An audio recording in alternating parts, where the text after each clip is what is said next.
Welcome to this episode of my Women Empowerment Wednesday show. My name is Jessica DSB.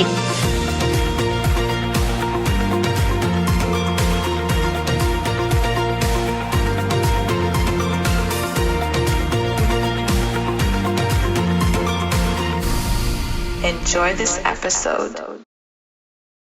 Yoo-hoo! Happy Tuesday, recording in progress. Woohoo! We made it. Yes, we made it. We made it. Happy Tuesday. Lovely to see you, Miss Tammy Williams. For those that are just joining us right now or later, this is the Women Empowerment Wednesday show that was supposed to happen last Wednesday. We tried. The internet wasn't with us, but that's okay because we don't give up. We don't give up. We're unstoppable. Unstoppable, unshakable, my favorite song, Champion. So we are here on a lovely Tuesday. For those that are going to be watching, just a reminder, my name is Jessica. I am the founder of the Women Empowerment Wednesday show. I am an entrepreneur, 2 times best international selling author, upcoming book, June 7th, my 3rd book, super excited. And I'm very, very happy to have some quality time with this beautiful guest, Tammy Williams.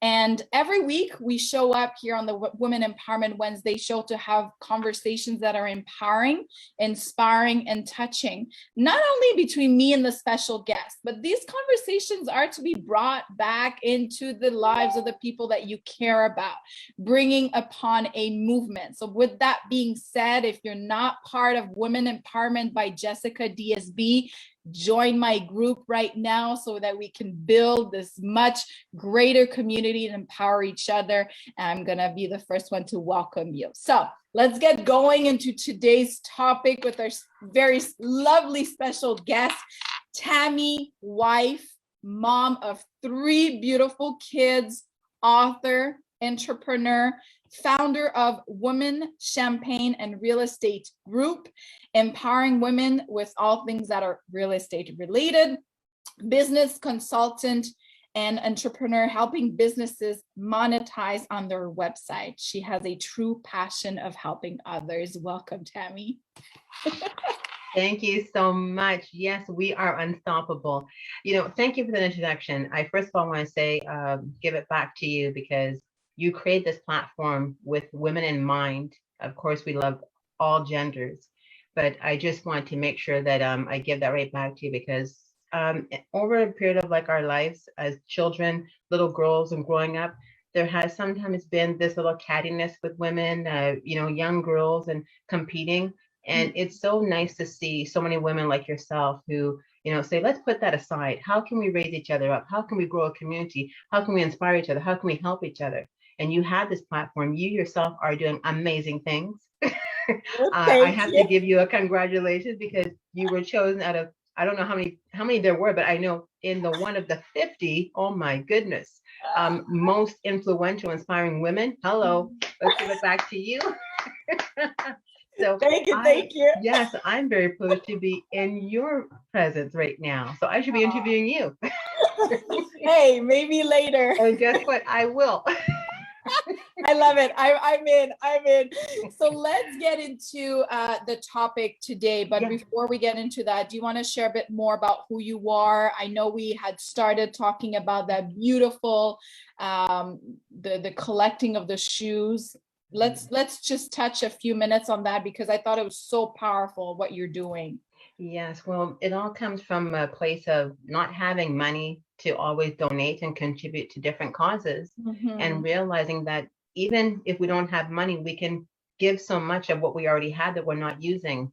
And I know for myself firsthand and speaking with other women, how great they feel with a new pair of shoes, even if it's like a borrowed pair of shoes. Like, we had friends who bought a pair of shoes for a week. You would probably never see them again for another month or 2, then, you wore it a few times, you don't want them anymore. And so just from that experience and seeing how it makes a person feel, I was thinking, what can we do, that doesn't require you to always put out money, right? And I just started to come up with a way that we can bring a community together of women who have a lot, and want to share what they have without actually taking money out of their own pocket. And so I created this little movement. It's not little, it's actually pretty good. We raised collected over 300 pairs of ladies and girls footwear. And it actually is going to a large center within the YWCA. They actually are the largest institution that helps little girls and women all over the world. And I think it's about 26 countries. And so some of the shoes will go into that center.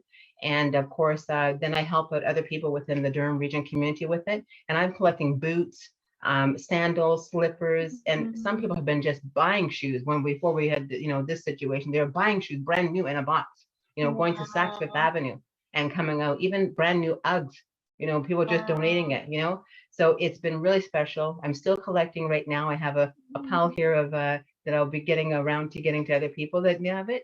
And I just feel it's important.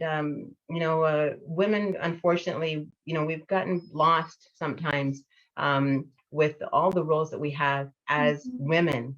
And it doesn't matter if we're a parent or not, but we take on a lot. We usually have that same type of heart to help and do and do and do. So I thought it was so important to bring us all together. And the other thing too, with my Women Champagne Real Estate Group, that's another reason why that came about, was because I know firsthand how the banks sometimes don't look at the woman and they want to know, okay, if you're married, but you're not with your husband right now, maybe you guys are separated, maybe you're starting all over from that, maybe you were never married, and how do you actually have the bank look at you, as an individual, even if you are in a marriage, And so I want to have other women who are doing it, happily married, some not so happily married, and some are happily single and some are not. How are other women getting a piece of the real estate market? So there's so much strategies in there, from joint ventures to property flipping. And there's just so many ways for people to get a part of it, and even just to buy their first home, Right. And as much as I know, Jessica, we get advice from all kinds of people all over, but we don't always get advice from people who are doing what we want to do. So it brings me into that whole thing of surrounding myself with people who are doing the things I would like to do, as opposed to just listening to a friend or someone else's opinion who's never done it. It's what's the quote that our mentor says? Or I've heard, maybe it's not him, but anyways, I will not take your advice unless I'm willing to trade places with you. Wow. Yeah, that is powerful. Yeah. That was one of my favorite quotes. Yeah. When I was hearing you talk last week and now, I'm reminded of the show on Netflix, CJ Walker. Have you seen that? Yeah. And you were talking about you at one point being the breadwinner of the house and going up for these real estate. Do you want to share a bit more about that? I think the viewers that are just going to be watching today should hear that very empowering part. Yes, thank you so much. I've been married for over 20 years. I still make my husband's lunch happily to do. And he's been laid off 3 times throughout our marriage. And so if you can imagine the financial situation that it puts in, we have 3 kids, not just one or not just 2. There's 3 of us, but 3 kids, I mean. And different times we want to maybe get a home equity loan, maybe we want to buy a property, and we would go have that little meeting, and they would direct all the questions to my husband. And he had worked at a company for 25 years. So on paper, I guess they only looked at that, probably didn't realize he was unemployed, and all the questions were directed to him. And he had to say many times, you're only talking to me here, sir, but my wife is the one that's working. She's the breadwinner. And it's from those situations, and also being with other women who were in the same situation. And it's sad because sometimes when we get married, what happens is the man covers the woman. And so what happens on a financial place, you're not actually seen sometimes if you're not on everything, joint cards, joint properties, joint cars, things like that. And then you have to reinvent yourself again to the financial system. So they know you actually exist, because it says primary and it says secondary applicant.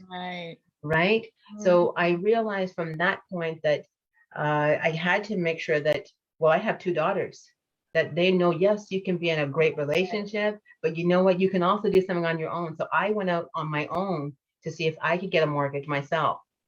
And I had the same questions asked of me. Are you married? Yes. All those checklist questions. Okay, what's your husband's income? I'm sitting there going, well, he's not applying. It's only Right? so I actually, I realized that, oh my goodness, okay, there's a real issue here, a real need here. And then, Jessica, think about the people who lose their husband Mm, and they didn't know the state of their financial affairs. Because mm, sometimes in some homes, they're not responsible for that part. And right. now they have to figure out how can they actually start, how can they actually, create that little financial footprint, which is very needed. And so, Mhm. yeah, very empowering. I don't know where it came from for me. I was very determined. I was going to figure out a way. I even bought a rent to own property, for me to even dabble in that space so I can at least experience it myself and say to people, this is real. This really, really works. Wow, Yeah. congrats. Congrats for everything that you're doing. You're so inspiring. You're beautiful inside and out. You're doing incredible things. I want to get right into our topic because we're going to keep this call today short. Yeah. We're busy women, empowering women through being entrepreneurs. Why is it so important? And I know we touched on it, but why is it important for a woman to be an entrepreneur? I believe it's important for us to be able to own and create the life and time that we desire. We're doing so much for so many people, and sometimes we get lost, even just from just having a nice, luxurious bath and listening to music. We don't Right. always take those times. Even if you're not a bath lover, there's something that you really love. So Mhm. I feel that being an entrepreneur allows you to take more control and putting yourself further up that list Right. of a priority. Mm. And also, it's very empowering to know that you're running a household, right? Mhm. And that those skills are very transferable, allowing you to run a business. Right. You're already a nurturer, you're already an encourager, you're already a psychologist, you're already a nurse, you're already a person that's coming up with solutions. So these are all you're already organized, and now you can convert that over to entrepreneurship and help others. And Right. it's interesting because you get around other people and you don't even realize what you have to offer. The other people sitting there don't have the same thing at most times. So Mhm. together, you can just bring this all together to grow and inspire each other and all of that.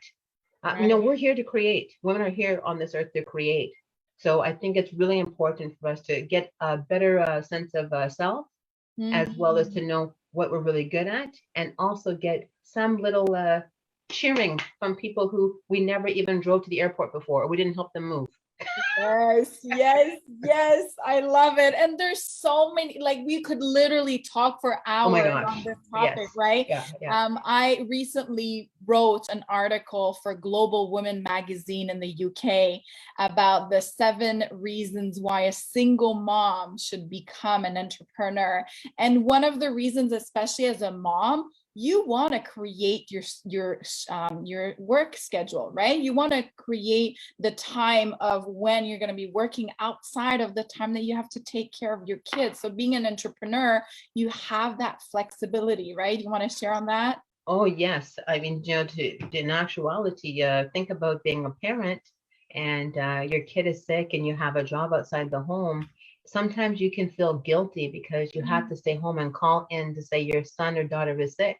But Right, we shouldn't be made to feel guilty because right, we're taking motherhood very seriously, as well as want to be productive in that employment space. So right. literally what starts to happen is that it causes us a little bit of stress, a little bit of anxiety.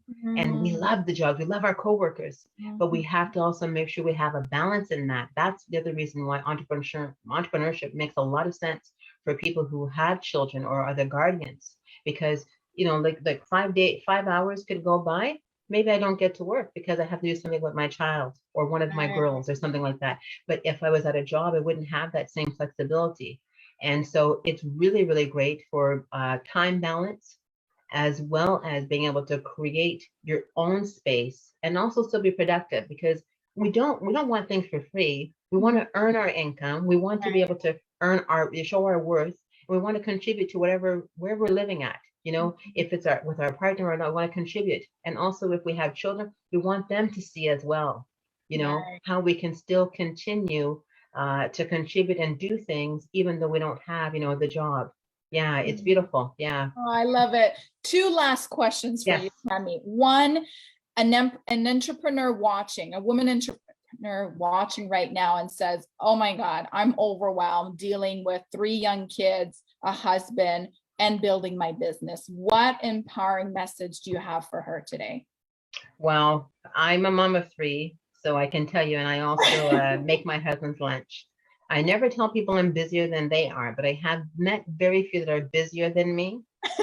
What what I tend to do is I start my days early. Mm, So the best advice I would give to someone is get an agenda and schedule time for your activities around the house, for your children, and also your own time and also your business time. It's interesting. We can put all kinds of things in the agenda, like a doctor's appointment, you know, get the winter tires taken off, call the cleaning lady, get the weed man in, whatever the case may be. But we don't always schedule our business. So getting agenda, pen and paper is ideal because we know that technology, sometimes you can lose everything. And right. if you look at that on a daily basis, it will help you to compartmentalize the things that you have that are supposed to be happening for you that are task related on a Right. daily basis.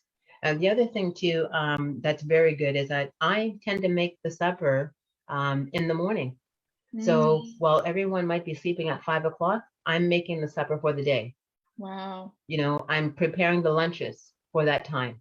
So Right. then I can go on my emails and then I can check whatever I'm working, but I start early. That's one of the biggest suggestions, and also blocking out that time. Right. I love that. Love that. Great advice.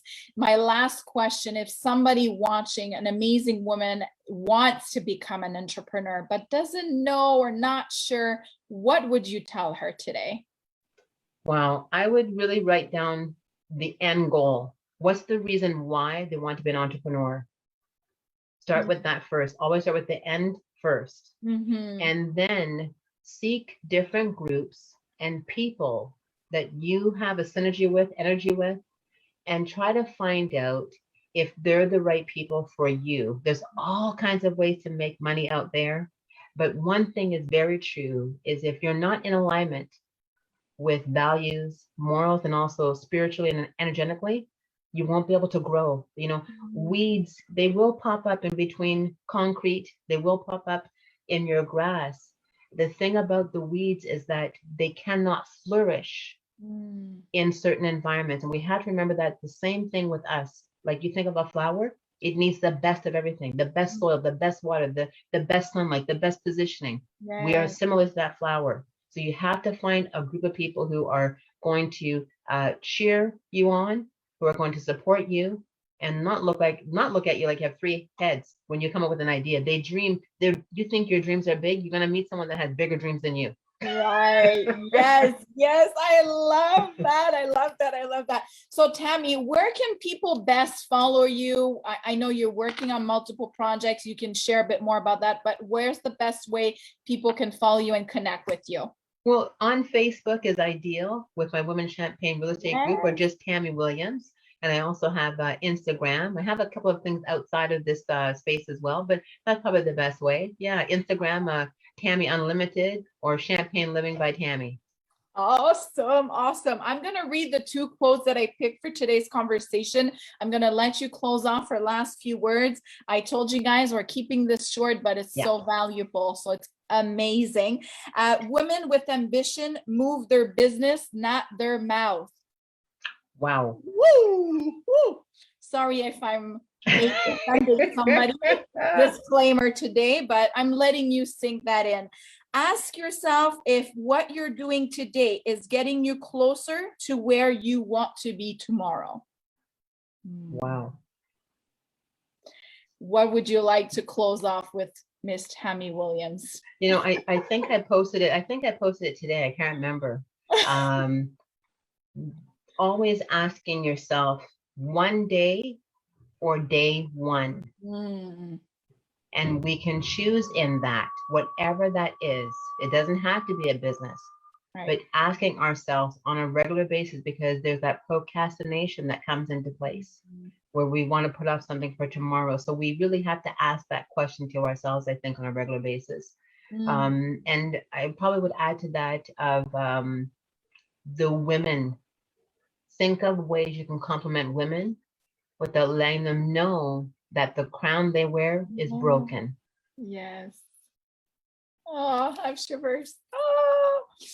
Tammy, always such a pleasure connecting with you, spending time with you. I can't wait for us to be together in person and we can go out and dancing. Oh my gosh, I can't wait. I love it. I love it. Thank you so much for your valuable words, your valuable time. I know you're such a busy woman. I admire you. I know you've empowered so many by today's conversation. I will be back tomorrow for the Women Empowerment Wednesday show of this week with a very special guest, Nadia Lepage. Great conversation again. So stay tuned. I wish you all of you an amazing and incredible day, and see you soon. Beautiful. Thank you Take so care. very much. Okay, bye now.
If you have enjoyed today's episode, please share with the people that you love. Always with love, Jessica DSB.